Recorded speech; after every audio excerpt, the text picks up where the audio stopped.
Hola, chicas. Welcome to Encuentras, Your Voice podcast, showcasing Latinas as they share their journey from ancestry to authenticity, discovering that aha moment of self-love in the cultura and the thriving success that follows. I'm your host, Consuelo Crosby, here with you every Wednesday at 5 p.m. sunny California Pacific time, and reveling as we keep diving into our Hispanic Heritage Month series with our vibrant guests every week. Full-length conversations that will have you cheering for our comunidad. It is a month filled with stories that speak of the adventures and challenges of life here.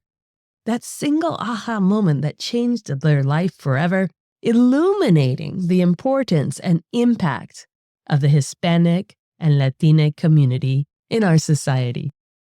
We come together to champion the Latina visionaries, changemakers, and leaders who share their stories to create space for us to discover our own journey. Because even when we feel we have our days figured out, we can hear a new prompt that changes our lives forever. And today, in the final week of Hispanic Heritage Month, according to the calendar, but not here on the podcast, we are taking a different angle of showcasing Latina journeys through the eyes of an acclaimed Latino author whose aha moment to finally write the novel he had only dreamed about arrived with the birth of his daughter. So much so that even lightning struck. Rudy Ruiz was born and raised on the border in the Rio Grande Valley, earning his way to Harvard University and ultimately a graduate degree there in public policy to address the discrimination he saw in the immigrant story. But when he realized he was slowly losing his fluency in his first language of Spanish, he quickly sought to immerse himself in Latin American literature. Now, Rudy weaves his own experiences into magical fiction, coming-of-age stories that pose the question, what is the cost of chasing the American dream if we leave some of our heritage behind? His novels, The Resurrection of Fulgencio Ramirez and The Border Between Us, showcase the humanity of an immigrant story, explore complex family dynamics of balancing family expectation with personal aspirations, and affirm the power of Latina women, not only in the culture, but in society as a whole. The Resurrection even pays homage to the boleros his father would sing, interspersed in the story and even with a Spotify playlist that you could listen to as you read the book. Rudy is the human bridge that has always sought to bring the two worlds together, acknowledging the power of living fully present in both and the expanded vision of possibility and understanding the other. Sit back, get cozy, and get ready to add these Latino novels to your collection as we listen to Rudy Ruiz share his journey from ancestry to authenticity, proudly representing his Mexican heritage in the literary world, speaking his truth. Welcome to Encuentras, Your Voice podcast, Rudy. We're so happy to have you here, and thank you for taking the time to share your amazing story with us. Thank you, Consuelo. It's a pleasure to be here. Appreciate the invitation. Absolutely. Hispanic Heritage Month. We decided to just do every single week, full-blown conversation, because our stories and our narrative need to be told, archived, blasted out loud, and yours starts off with an amazing one. So as we do here on the episodes, we love to archive our diaspora, our ancestral story. Would you love to share yours with us right now? Yes, absolutely. Well, thank you. And thanks again for having me on your podcast for Hispanic Heritage Month. It's always a special time of year for all of us in the community to celebrate, our heritage. For me, from my story in terms of my Hispanic heritage is I'm a Mexican American. So I was born here in the United States, in Texas, on the border with Mexico, in the Rio Grande Valley of Texas, and grew up there in Brownsville, Texas, right on the border. And my family was largely from Matamoros, Tamaulipas, on the Mexican side of the border there. And I grew up very much steeped, in the Mexican culture, but with one foot on either side of the Rio Grande, almost literally for parts of my life growing up, where my family lived on the Mexican side of the border for several years continuously. And we went back and forth commuting on a daily basis. So that binational, bilingual, bicultural experience was very special, and it kept me very, very connected to my heritage, to my family's stories. And the family had been there largely in that part of Mexico and South Texas for a very long time, generations upon generations. And of course, prior to that, came from many places to Mexico, but primarily Spain, a little bit from Portugal, a little bit from Italy and Germany. And then, of course, married, people of in Mexico, as most people did. So quite a DNA mix, but very much a very Mexican background in my story. Yeah, it's a beautiful story. You speak to something that I don't know many people would be familiar with today, this idea of commuting across the border, because this was a little minute ago when it was a completely different policy than we have today. Can you help our listeners understand that a little bit further? Yeah. So, I was growing up in the 1970s and 80s along the border. And back then, the focus really seemed to be more about building bridges than about building walls.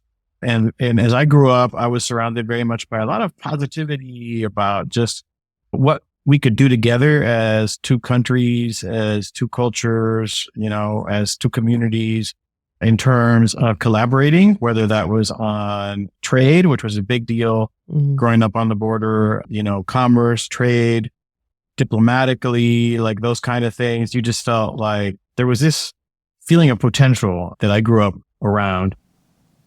And it was really, a wonderful opportunity, for example, for me, as I mentioned, to stay connected to my culture. And the way that was really largely, aside from the environment, was family. It was being able to visit and spend time almost on a daily basis with my maternal grandparents, who were Mexican and who lived in Mexico. They never immigrated to the U.S. But even though we lived in Texas, it was like a 5-10 minute, drive across the bridge, across the Rio Grande to my grandparents' house. And so I was very fortunate to grow up with them, speaking the language. Spanish was my first language. So it's also the language we spoke largely at home. And I didn't start learning English till I entered kindergarten at age 5. And then hearing the stories, I grew up in a family of storytellers. So in those long, and seemingly endless afternoons at my grandparents' house, I got to hear a lot of amazing, wonderful stories from my grandmother, who was born in the year 1900 and lived to be 101 years old. And she just had amazing family background, stories dating back to the Mexican Revolution, and also stories of what her parents and grandparents had lived through and gone through. So as a kid, I was definitely taught to listen to the grownups, and I was soaking in all that knowledge, all those stories, and, felt inspired by all that to become a writer and to share those stories with others and kind of keep them alive in that manner. Perfect. Yes. I was thinking when you were telling me this story, I was like, oh my goodness, I wish I were older. I would have archived her story as well. But it sounds like you did, that you really held on to the culture and were definitely immersed in it. What a blessing, that understanding of collaboration, of openness between the two countries. You can see the difference of the effect on families and the joy and the happiness, rather than what we're experiencing today, really speaks to what can still be. So at what point did you ever come across that feeling of, oh, my heritage isn't necessarily embraced here in the U.S.? Did you ever have that experience with you, or did you gracefully grow into your adulthood going, yes, I love this? Yeah, well, I think when you're growing up in a place like the Rio Grande Valley, which in Brownsville was over 90% Latino community, there wasn't as much of that sense locally at the time. Now, I think there had been. I was growing up in like this kind of interesting period because I think in the 50s and 60s, 1950s and 1960s, there was still a lot of people were facing discrimination. I mean, even though the, say, let's call it Anglo population down there was a minority, it largely controlled a lot of the political, business, and economic institutions of the Valley, the Rio Grande Valley. And so I know that the generation my father grew up in faced discrimination, even though they were a majority group.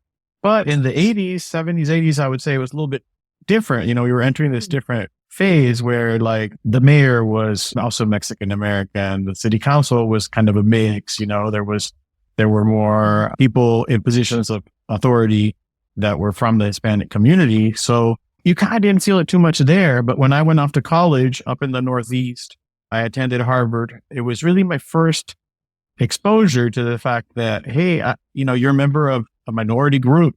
And within this larger infrastructure of the United States, you know, the minority group is often discriminated against. And as a result, is experiencing a lot of inequities, whether they be economic or educational or in health or in other aspects of our life. And it was also just a big eye opener to the experiences of other minority groups as well, both real life and just kind of learning about the history a little bit more deeply, the history of our country. It was an eye opening experience, to say the least. I can't imagine. That thankfully is a little further into one's own identity by the time you hit college. So you came in fully embracing your culture. Did this sudden exposure to that idea that you're a minority group, one, that there is some bias, there is prejudice against the culture, did that make you lean in heavier into the idea of loving your Mexican heritage? Yeah, for me, it did. I think that's a great question, Consuelo, because, definitely I've known people where it had the opposite effect. And for me, I've got to say I was very fortunate where I grew up, how I grew up. But then I was also very fortunate that when I was in college, there was an undergraduate group at Harvard called La Raza. It was a Mexican-American student group. And that's where I really participated in the group. And I learned from just how diverse the experiences are within our own, culture, within our own community. And came to realize, hey, it's a lot more complex and multifaceted than just what I experienced on the border. I already knew growing up on the border that depending on your, I guess, income of your household and the economic realities of your family, obviously the experience varied tremendously. But then being part of this group, La Raza, was fascinating because there were kids from, all over the country, East LA, Chicago, New York, and they weren't just Mexican American. Became friends with people that were Puerto Rican, Dominican, Central American, South American.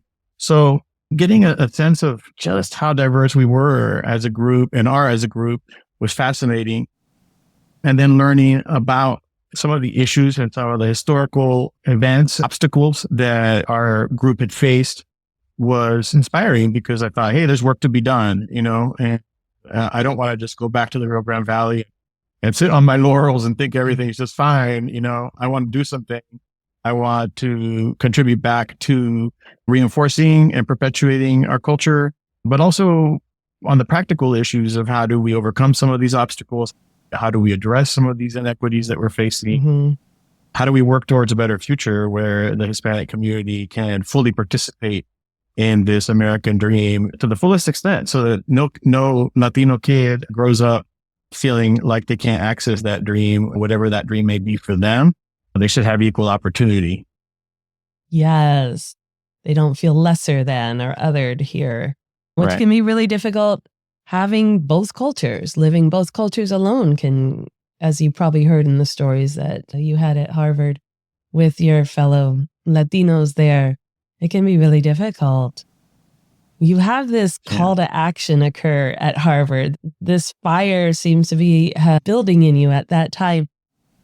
Did you set your path then with this kind of activist, not necessarily political, but at least leaning towards social justice, social impact?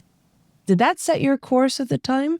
I think it definitely solidified that course and kind of guided it a little bit further, which is really what you want from a good education, right?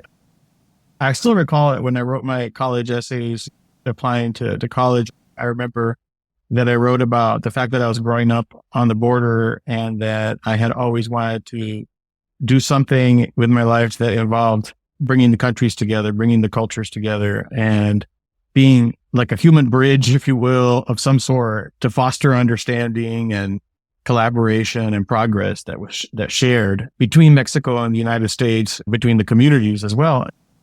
And I think when I was at Harvard, I was really trying to find this balance between my interest in government and public policy and even entrepreneurship, balanced with my interest in social advocacy and also creative writing, creativity. And finding a way to kind of bring all those things together was a journey, I think, that really started to take shape when I was in college. It was funny because when I graduated from college, I was a government major, but I had taken all of my electives mostly in literature. And I had really gotten into, really into the Latin American poets and writers like Octavio Paz, Gabriel Garcia Marquez, Isabel Allende, Laura Esquivel. It was funny. It's like I had to go up to the Northeast to sort of discover certain aspects of my own heritage and my own culture in the literature, because I could study that there in the literature department, whereas they hadn't really taught those books in high school where I was growing up in Texas. But I was trying to sort of sort through all of that. And when I graduated from college, I applied to 2 grad schools. One grad school was the Harvard Kennedy School to continue studying government and public policy. And the other grad school was the University of Iowa Writers Workshop. Yeah, it's kind of crazy, but it's probably renowned as like the best MFA, a Master of Fine Arts program for aspiring writers. But still, you're out here in 2 different bookends. Totally different worlds. And I was like, did you flip a coin? I said, I'm going to let fate decide, and see which one accepts me. Hopefully, if both were to have accepted me, it would have been a really hard choice. But Iowa rejected me and Harvard took me back in, maybe because I was a Harvard graduate, maybe because I was a government major, and it kind of made sense. And as I later learned, as I got more into my writing career, it's very hard to get into the Iowa Writers Workshop. They accept a very limited number of writers every year. And usually you have to have had a pretty good portfolio of published writings to be accepted. So I went to the Kennedy School, got my master's in public policy. And then it was a little bit after that, as I was embarking on my career, I just felt compelled to not abandon the dream of writing. And I kept writing, creative writing, alongside my professional work.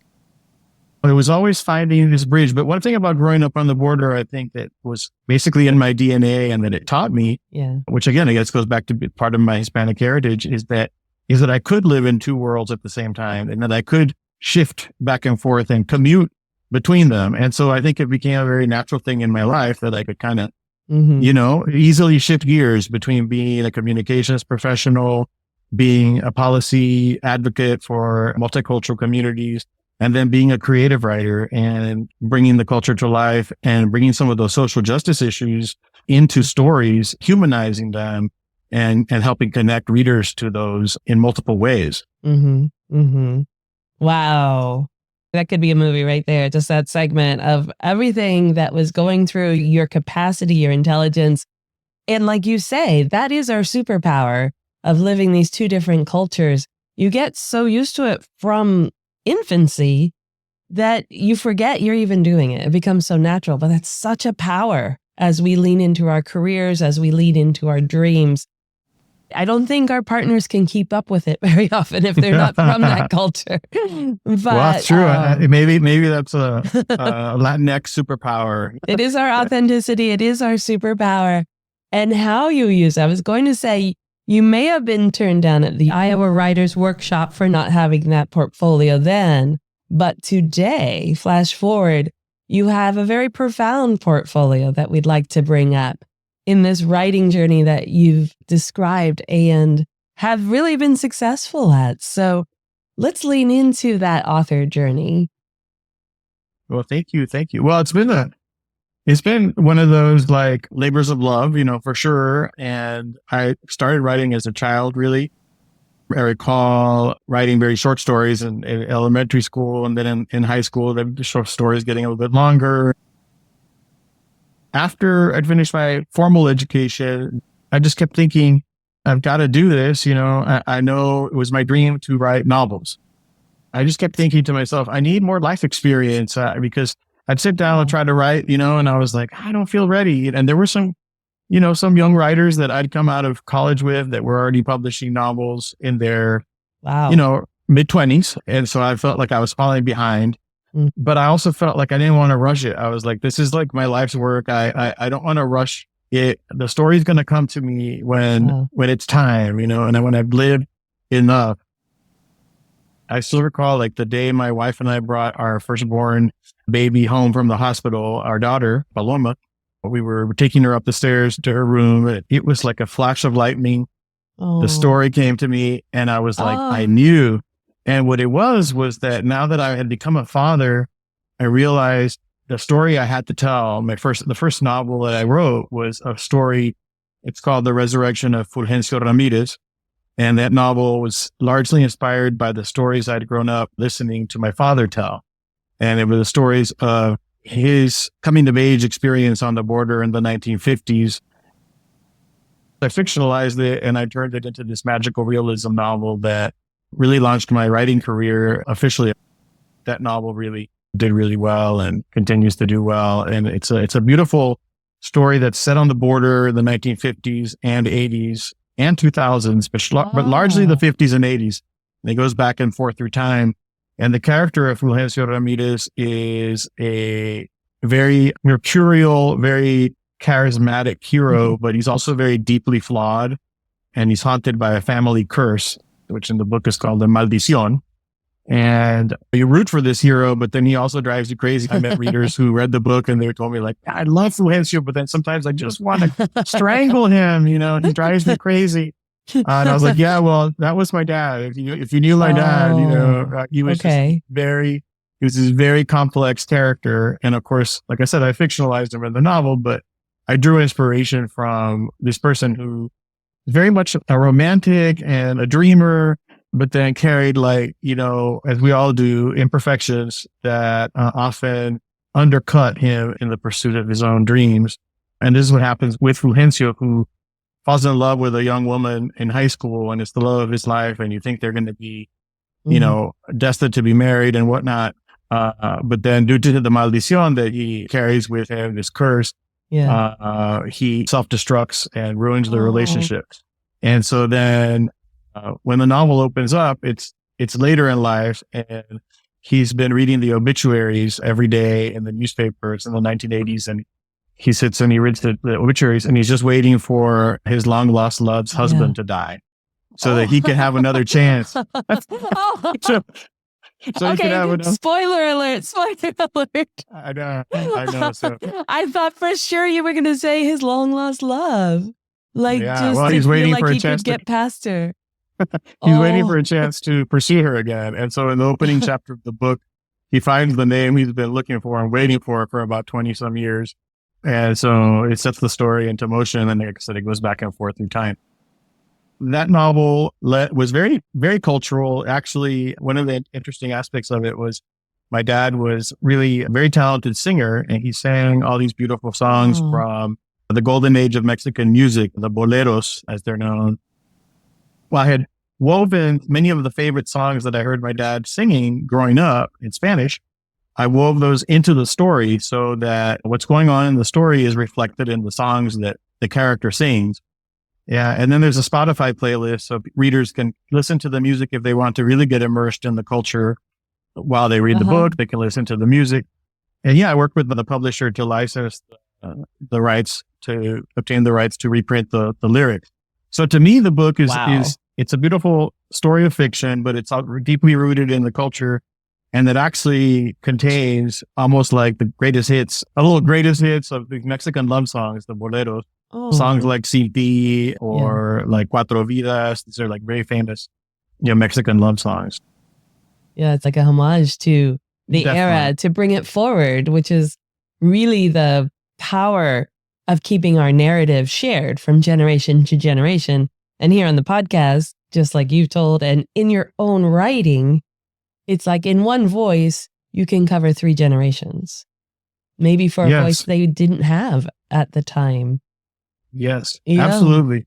That's what I've loved for me about writing. It's been a way to express all of these experiences and share, these slices of our culture with others. Some people who have read my books have said like, oh, I was just so reminded of where I grew up, or I was so reminded of my parents or my grandparents. And then for other people who are not from our culture or our community, like that have read it, they said like they felt they'd taken the trip, they traveled to the border or south of the border, and they were immersed and they learned things they didn't know. Yeah. And they loved it, Better understanding of just the human life, of the family dynamic and their own experience that they know nothing about. Besides the lyrics, did you bring in Spanish language into the dialogue of the book? Yeah. In all of my writing, I tend to do that. I bring in a lot of Spanish phrases and words that are just authentic to the way we speak. And really when you're growing up in that kind of border setting, and there's a lot of bilingualism. So I would often find myself shifting back and forth between Spanish and English when I was in college, and I would come home to visit from up in the Northeast, then I'd go back down home. I remember one of those visits being in Mexico with my mom and my grandmother in my grandmother's house in Matamoros, just having a conversation. And often in the middle of the conversation, I have to turn to my mom and I have to switch into English, and I'd say like, oh, how do you say this, in Spanish, because I was trying to communicate to my grandmother. Yeah, sure. And then my mom would tell me. And then I realized by the end of that visit that I was forgetting a lot of my vocabulary because I wasn't using it every day up at school. Right. And that's actually what spurred me to start taking the Latin American literature classes, because I called the Spanish department there at Harvard and I said, hey, I'm fluent, but I'm losing my Spanish. So how do I hang on to it? And they said, well, you're fluent, so you can't really take a language course because you already speak the language, so what you should do is take literature courses, because you'll be reading in Spanish. When you're reading in Spanish, you'll start kind of rediscovering, relearning, and building your vocabulary. And what was great was I got into these graduate level classes with the PhD student. It was awesome because I was reading all these great authors in Spanish, but then the conversations in class were all in Spanish too. So it was like being in school in Latin America somewhere, but in Cambridge, Massachusetts. So it was fascinating. And then by reading these great writers that inspired me, especially reading Gabriel Garcia Marquez, when I read 100 Years of Solitude, I was just floored, and I thought, okay, I want to write this way, and I want to write these kind of stories, but set in the United States, because I want to share the Latino experience, but the American experience, how it overlaps. Yeah. And which is something that I've done in all my books. And my most recent book, it's called The Border Between Us. Not only is it bilingual, but then I also just recently got the Spanish version, La Frontera. Congratulations. La Frontera entre Nosotros. Although there's bilingualism in the English book, there's also a fully Spanish version of the book. And there's also audiobooks in both English and Spanish as well. So people can listen to it in either language. And what I love about that, and I've been very fortunate, my publisher, Blackstone, has believed in the idea of publishing simultaneously in English and Spanish with all of my novels, which is kind of rare. Oftentimes books get published in the language they were written in and then don't get translated till later if they're like a big hit. So to be, already in English and Spanish from the start is very meaningful to me because, those are my cultures, those are my languages, and I love it for families to be able to read. Like if someone in the family wants to read it in one language and someone else in the family wants to read it in the other language, they can both read it and then they can talk about it and they can share their thoughts about the books. So I think that's a pretty cool thing. That's powerful. Now, the one translated into Spanish, does it then bring in the English dialogue? Well, yeah, that was an interesting question. It's a great question. Because some expressions just don't translate. And it's easier to, I think, when I grew up with a predominantly English around me, but there's Spanish expressions and you're talking to your culture, it doesn't translate. And if they do translate it, you're like, what? That just doesn't have the impact. Yeah. No, I had definitely, there's a little bit of the English sprinkled into the Spanish, like just to retain the flavor, the authenticity of certain things. But of course, like not so much so that if you only spoke Spanish and you were reading the Spanish version, couldn't understand, you lost the thread on the story. And that's kind of how it is in the English version too, where I use some Spanish, but not so much that someone who doesn't understand Spanish will get lost and feel like they have to go, online and look for the translation. I always try to provide context and make sure like people understand the general meaning of what's going on just by the context of the phrase, Yeah, absolutely. Like you said, it's powerful to introduce both because that is the reality. That is the reality of many people's own experiences as they're growing up. And I have my little stack, which I'm going to add yours right here, stack of the authors we've had on the podcast so far. And when you brought up audiobooks, Yasmin Ramirez's book, Andale Prieta, I loved the audiobook. I was reading it, and let me tell you, I don't know if you heard this from your readers. Reading it as a reader, I found myself interpreting it my own way, but listening to it and the beautiful narrator she had, it was so much probably more genuine to her intent and impactful because I wasn't giving it enough impact. But when you hear someone actually expressing this dialogue as you would have heard it from that actual character, it's a whole different book. It's a whole different story. So I'm glad. I'm so glad you have it on audio. That's cool to hear. Yeah. Yeah. It's great because I think, it varies.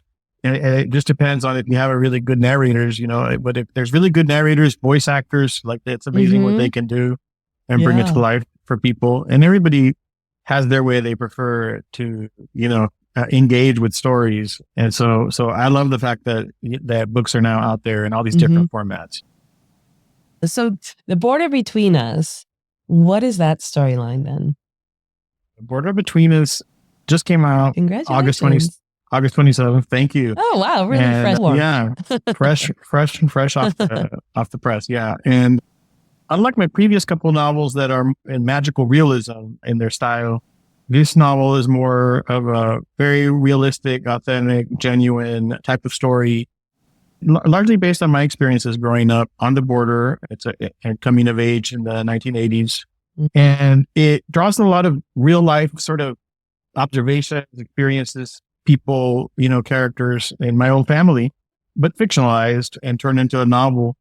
And in it, you follow this protagonist, young Latino artist named Ramón Lopez, who's growing up on the border in Brownsville, Texas, and who dreams of going off to New York and making it as a painter. And he is the son of an immigrant family, and his parents are hardworking, but of modest means.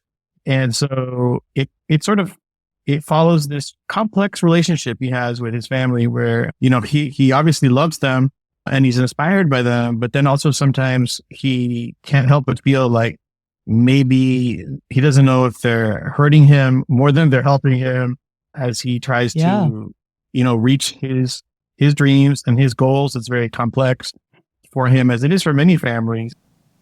And especially with the differences of like the first generation that's, born in the United States versus the generation that came here.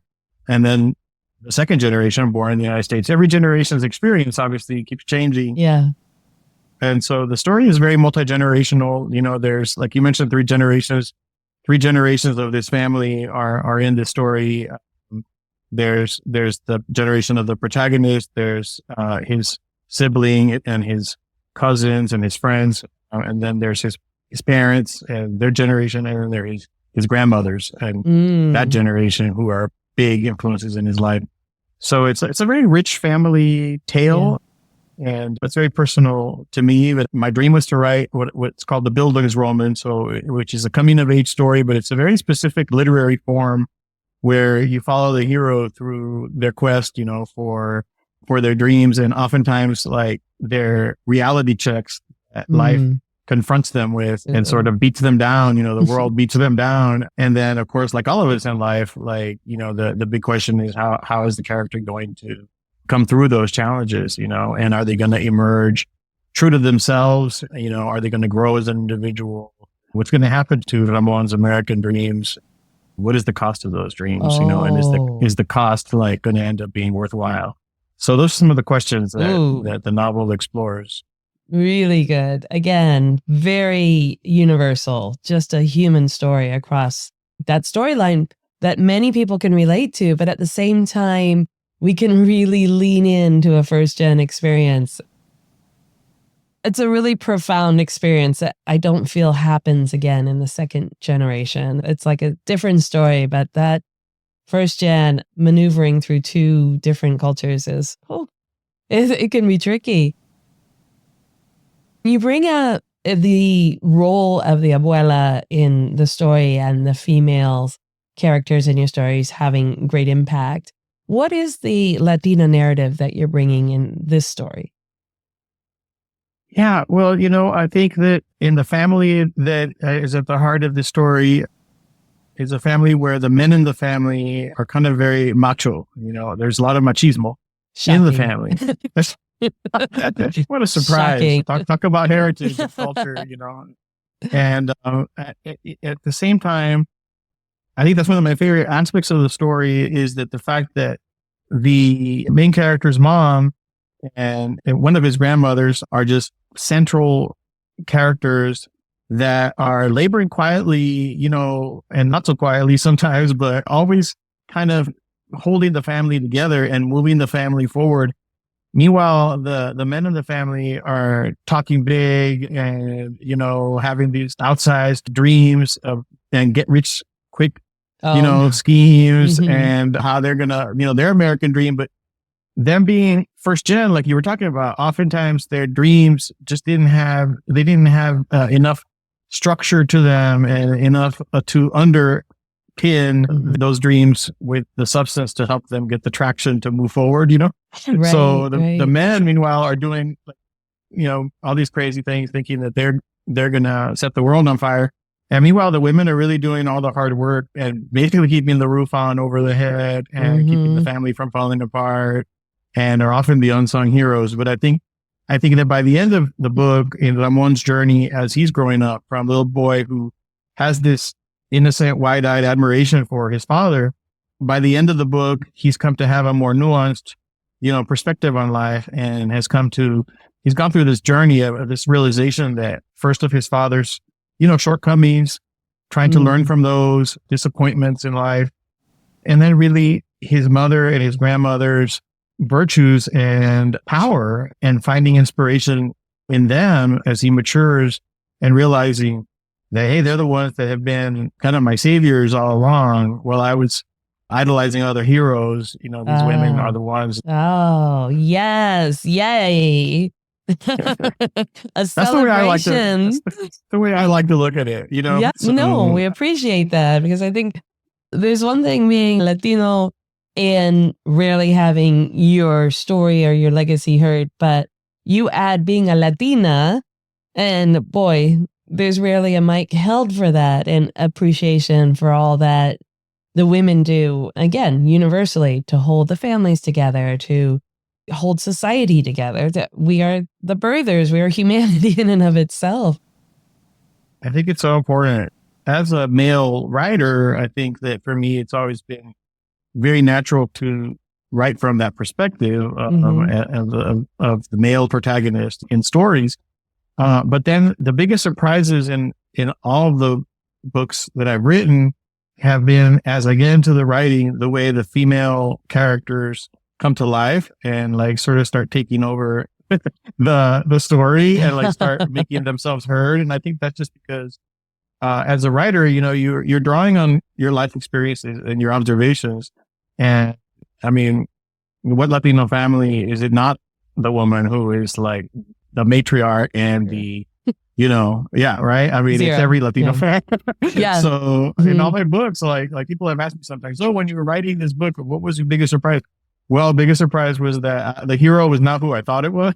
The hero turned out to be the mom, or it turned out to, the wife, or it turned out to, the female friend. But it is often not the guy I started out writing about. I was wondering, in that writing epiphany that you repeatedly are having, was there influence from being a father to a daughter? Yes, very much so. Like, as I mentioned to you, it was during that first few weeks of our daughter's life that I wrote the first draft of my first novel. And I guess I was so inspired that at the time that I created a character even named after her. And the character is in the book. And it's interesting because I was writing it as she was a newborn baby. And later in life, it seemed like some of the things I wrote were kind of prophetic, But yes, I think having a daughter was an immediate inspiration, but in so many ways that, I can't even begin to fathom.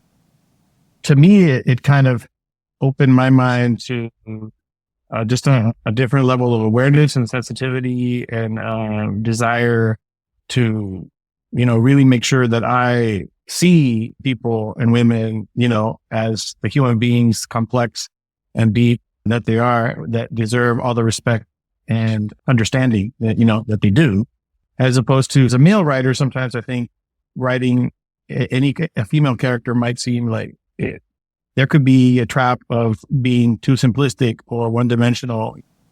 And I just think having a daughter who herself ended up becoming a book lover and a very talented writer, like, always inspired me to kind of push harder, to make sure that not only that I treat women, correctly, but that I treated them correctly in my writing as well.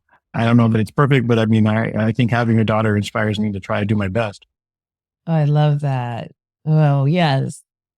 I appreciate that. But like you said, it really adds a greater dimension to your own humanity, and therefore a fabulous story, because it has a more complex, so many facets that come from your own person. You're so talented and intelligent across all these different subjects and interests.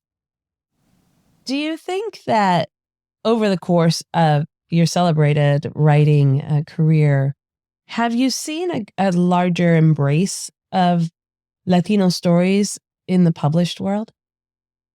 Definitely. I think there's still room for improvement. I think there's a big need in the publishing industry for more diversity amongst decision makers in publishing companies, because I think it's hard for a lot of the big publishers that are headquartered in New York to fully connect and understand diverse voices and diverse stories if they do not have those voices and those perspectives in-house to draw upon as they read submissions, just what it comes down to, and really like be able to connect and be able to see the importance of the stories that are being shared and the quality and make those decisions. So sometimes that lack of diversity is a problem. Now, what I've seen though over the course of when I wrote that first novel in 1998 to now is definitely progress in terms of more and more diverse voices being published. Yes, for sure. To give you just one example from my own experience in like around 1999 or the year 2000. So already like over 20 years ago, when my novel, The Resurrection of Rudy Ruiz, was first being pitched by an agent to publishing houses in New York, he literally got responses such as, well, this is a great story, but everybody knows Hispanics don't read books, so, we can't publish it. So I'm not kidding. That was definitely, and I'm sure I'm not the only, Latino writer who's Hopefully heard. that was in writing. I'd frame that well, one. There were letters. I saved them. I don't know where they are now, but I would frame that one. There was some raw feedback. There was also like some feedback that was like, oh, well, because I was writing in the magical realism style, which is very, to me, natural. And I think it's very connected to the Latino culture, the way we tend to think and the way we tend to live in our culture. As an example, very much in the style of Gabriel Garcia Marquez, where there's characters in the story who are ghosts, who are the departed loved ones of like the main characters. And they're not treated like scary ghosts who come out, Right. and like scare you with, give you jump scares. They're more like, they're just natural part of everyday life. Like, it's kind of like how I still think about my father or my abuelita, like, and I hear their advice in my head. It's very much almost like as if they were just around, Absolutely. and in the magical realism tradition, like, you see them and they're there and they're part of the conversation and nothing crazy or weird about it. No. But back 20 some years ago, some editors said like, oh, well, magical realism is dead. That's just not popular anymore. It's like Gabriel Garcia Marquez was a hit, and now magical realism is a trend and it's over. And I was like, Maybe no, for magical you. realism. I know for me, it's not a trend. It's like my culture. It's who I am. Wow. My life, I'm just writing the way I like to think of life and like the way I experience life, Right. And of course, it's also could be a wonderful, creative, artistic way to write. And as a reader, I think to enjoy a story. But over time, I think there's been a lot of progress to where, again, this novel that I started writing back in 1998, it actually came out in 2020. So it took 22 years for that novel to be published. And Wow. So to me, that means there was progress. The story didn't really change that much, but what changed, I think, was the industry. The industry started to look at our stories more seriously and be motivated to publish our stories. And I think that's great. I think that's great to see. I see other Latino writers also doing very well. And I know there's more out there. So I think the more that the industry diversifies, the more Latino writers will find homes for their books. And that's vital, to get those stories out there. Nobody can tell our stories but ourselves. And our stories have value and they have meaning. And I think they have a great importance to the larger American fabric of society. We hear, especially right now, we hear a lot of negativity about things like immigration in the news. And I feel like if the positive stories of our Latino immigrant families, multi-generational stories of how we've come here or we've maybe been here, how long, I think if more of our stories are shared with the broader American public and the broader American public can understand, hey, Latino immigrants are just a part of the fabric of who we are as a country, and having a few more of them is not necessarily going to be a bad thing. It's going to be a good thing for our country. But if our stories don't get told, the positive stories, the non-stereotypical stories, then I think it's hard for people to see past, what's on the news, which tends to be negative or oversimplified. Absolutely. It's more of a just like clickbait and get your attention grabbing. You have such a brilliant brain. It just fires in so many different facets. It's so fun having a conversation with you. Thank you. Likewise. Wow. We have learned so much about you. Definitely your vision of the world, your vision of humanity, beautiful vision of collaboration and celebration of the potential as if we all work together. Your brilliance, your creative writing, your successful author journey. What is something that most people wouldn't know about you? Wow. Yeah, they wouldn't know about me. That one's tough. Despite being so proactive with my writing and, my education and my career and all these things, I mean, my family is still the number one thing to me. That is my top priority. And I think the people that have worked closely to me through my career, they've totally known that. And when some of them that I've worked with for like, say, over a decade, moved on in their careers to do different things, I think one of the greatest honors or compliments that I ever heard from them was that they told me like, Rudy, I learned a lot like working with you, but the most important thing I learned from you was to put my family first, just like you do. And, that to me is it, is because, we all want to be successful and we all have goals, for what we want to contribute to society or what we want to achieve economically or in whatever field we're in, like whether it's literature or the arts or sciences. But in the end, we got to take care of our family, our children, our partner, spouse, number one. And I couldn't really achieve any of the success I have without them and without their love and support. And also, even if I had it, it would mean nothing to me because I wouldn't have, my familia. So to me, that's probably what people outside, that maybe just know me as a writer, they might not get that. But I think if they really read my work, in the end, they would get it too. They would say, oh, that makes sense. That's why this is yes, it's a story about immigration and the border, but ultimately it's a story about a family. It's a story about a father and son. It's a story about a mother and son. It's a story about an abuelita and grandchild. That's what really matters in life, ultimately, I think. And that's probably also the reason I feel like that is because of my heritage, right? That's what I was taught. And that's how I was raised. And so that's what I believe in. Oh, I love that. I love that for you. I love that people around you recognize that, and that you, again, generationally are carrying on. It is part of our cultura. I love that for you. And yes, your stories may say it, but hearing it from you just... Thank you. Online hug. Abrazos. Well, igualmente. Thank you. Thank you very much. Rudy Ruiz, author, advocate for immigrant rights, and social entrepreneur before the word was even coined. He captured a very powerful moment in history that we rarely hear about, and yet describes the world we are seeking to create again. The collaboration and aspirations across the border to unite families and fuel a fire of ambition and possibility. I loved how he described his young life of commuting across the border to stay with his abuelos and the superpower created by thriving in both worlds. He's definitely a builder of bridges, not walls, in his novels and communities. And this episode only touched on a fraction of who Rudy is. And that speaks to the human depth and complexity that intrigues him both as an author and as a Latino. What a perfect way to cap off this Hispanic Heritage Month, celebrating the cultura, embracing the complexity of living both worlds, and giving gratitude to the generations before us that courageously made it happen. Pick up a copy of The Resurrection of Fulgencio Ramirez and The Border Between Us in English, Spanish, and in audiobook version, and remember to get the Spotify playlist of those traditional boleros to listen along while walking the journey of Fulgencio.